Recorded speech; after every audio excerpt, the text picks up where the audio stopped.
Bonjour à tous, merci de regarder cette vidéo. Alors, je fais cette vidéo depuis Évreux en Normandie. Donc ici, en fait, si vous voulez, ici donc c'est une nacelle élévatrice. Donc pour remettre les choses dans le contexte, donc ici il y a des travaux, ok, il y a des travaux qui vont se faire sur la façade avant, et donc l'accès des travaux d'isolation, donc l'accès à tous les étages doit se faire par le biais de cette nacelle. On voyait cette nacelle elle part de là jusqu'au tout là-bas. Voilà, et donc pour monter les étages, pour gravir les étages, donc les techniciens vont utiliser, au-delà donc de l'échafaudage, vont utiliser donc ce treuil. Voilà, ils vont utiliser ce treuil. Donc ce qu'il faut savoir, c'est que sur cette nacelle qui est longue de 1, 2, 3, 4, 5, 6, 7, 8 mètres, 10 mètres par là, il y a deux moteurs, il y a un moteur ici, okay, et il y a un autre moteur que vous pouvez voir. Et si je peux zoomer, voilà, vous pouvez voir le deuxième moteur par là. Voilà, donc vous pouvez voir le deuxième moteur, ici là, tout là-bas, voilà. Donc il y a deux moteurs, ce qui est tout à fait normal. Ok, déjà ça permet de répartir les charges. Ok, ça permet de répartir les charges. Ok, entre le moteur et le bout de la nacelle ici, on peut avoir 1 mètre, 1 mètre et demi, 1m80. Là-bas aussi certainement 1 mètre et demi, 1m80. Donc les moteurs vont se placer à égale distance des bouts de nacelle. Voilà.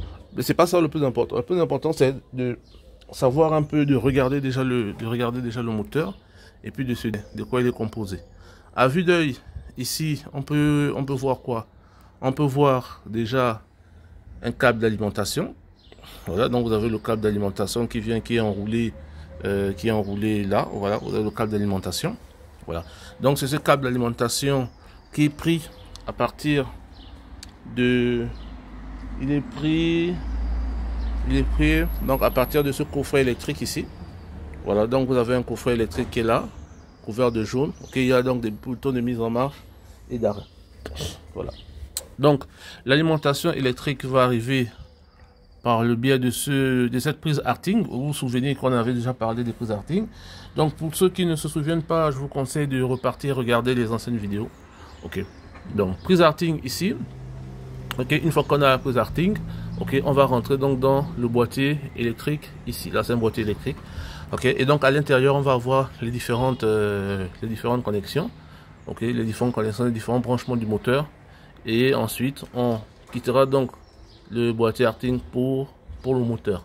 Voilà, et donc c'est un moteur qui va tourner dans les deux sens. Ok, marche avant, marche arrière, pour pouvoir donc monter. Ok, donc monter, élever la nacelle, ou pour pouvoir la baisser.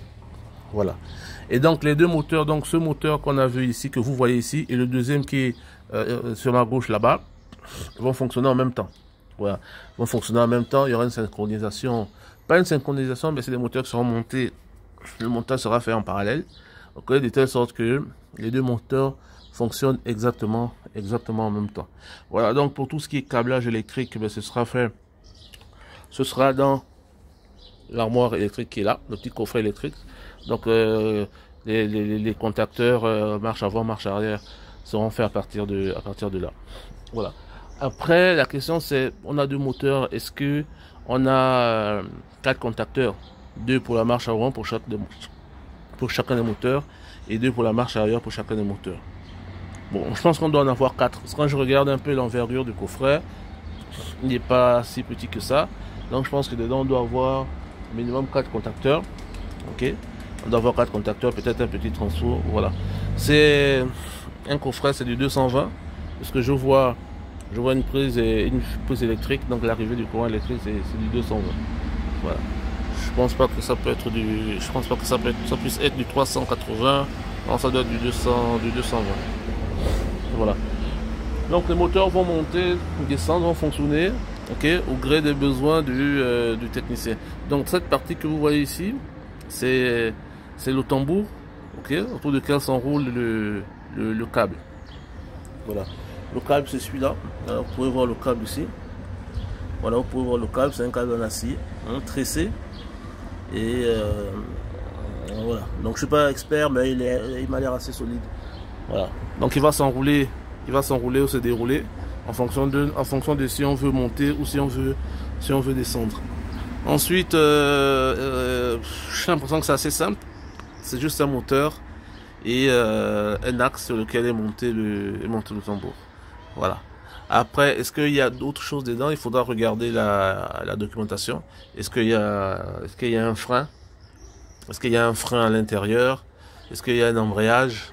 Après, il faudra voir. Là, je peux pas le dire parce que j'ai pas accès à la plaque, j'ai pas accès à la plaque signalétique. Voilà. Donc c'est ça.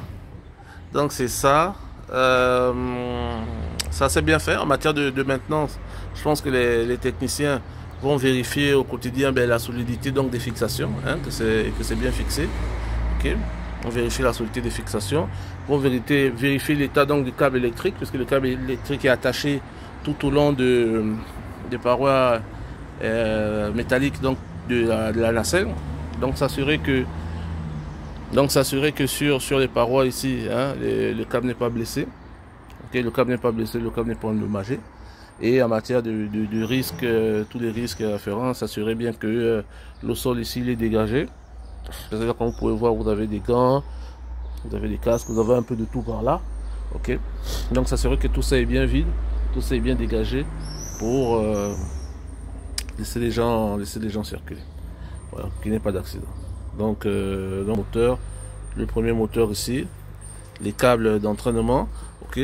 Au-dessus, voilà, au-dessus, vous voyez, au-dessus, tout là-bas en haut, voilà, vous avez la poulie de renvoi. Voilà, là où la poulie de renvoi, sur laquelle s'enroule donc ce câble.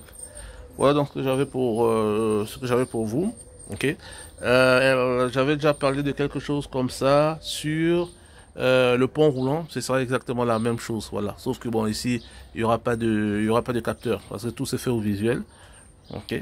Après, je pense qu'il y a à l'intérieur, il y a peut-être des disjoncteurs thermiques au cas où le moteur, voilà, il doit avoir des sécurités.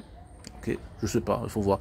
Ou des sécurités à l'intérieur, dans le tambour, des sécurités présence câble. Voilà, je sais pas. Mais il faut vraiment voir la fiche technique pour pouvoir avoir une idée. Voilà. Et je ne sais pas si ici on peut voir. Est-ce qu'on peut voir Est-ce qu'on peut voir Il y a une plaque, mais je ne la vois pas bien. Je ne peux pas bien la voir. Voilà. Donc le moteur, il a une belle gueule. Voilà, il a une belle gueule. Voilà, pas assez compliqué. Voilà, donc à voir. Voilà, donc c'est ce que j'avais pour aujourd'hui. C'est ce que j'avais pour vous aujourd'hui, hein, en ce jour, ce dimanche de Pentecôte. Donc je vous souhaite un bon dimanche à tous et à la prochaine. Merci, salut, au revoir.